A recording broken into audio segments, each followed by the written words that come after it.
If you're in the hospitality space like myself, you're probably worried, thinking about what am I going to do right now? The TikTok's going to be banned. I have, hundreds, thousands, tens of thousands of followers on TikTok. What do I do? Well, the answer is number one, we don't know what's going to happen with TikTok, right?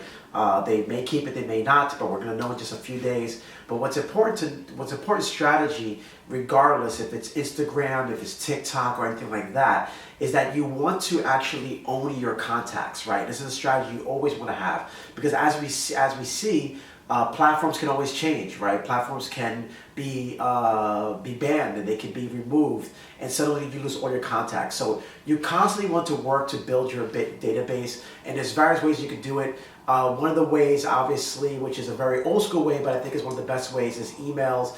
And through emails, the reason why emails is so important is because everybody has an email, and at the same time too is if you have emails, this will allow you to connect with people on future platforms, right? For those of us that are old enough, there was once a MySpace, there was once we have Facebook, then people go into Instagram, then they went to TikTok, right? So how do you move those people around is by building your email database. So the various ways that you could do it within the hospitality space is, number one, you can of course just have these pages on your social profile. So on your website, on your Instagram, when people click on the links, they go to your website, there'll be a capture page or a page that will say something along the lines of like, stay in the know, be within the club, get special incentives, being added to our email list, right? And don't just add them to the list and add them to the list. If you say you're going to give your customers something for their information, then to go ahead and of course add it to a special list. It may be about special events or special offers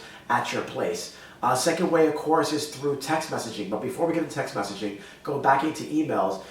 You can also have various QR codes where people can scan QR codes to get more information that may be on your menu or somewhere located in your restaurant.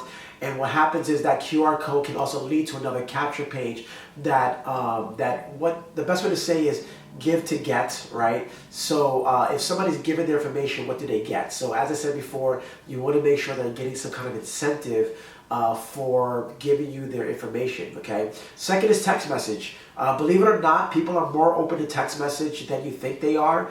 There's lots of great POS softwares that if they want to text their receipt, it will subscribe them to your text message blast. Of course, they have to opt in, but it's another great way of communicating people. But with text messaging, you don't want to overdo it, but it's a good way of keeping the contacts. And so, once again, as you're making content on all these platforms, Instagram, Facebook, YouTube, TikTok, make sure that you have a strategy to gain those contacts so that they're always within your space and in your world that you can reach out to them anytime. Because once again, if a platform gets banned, then the only one that loses is us, the hospitality operators.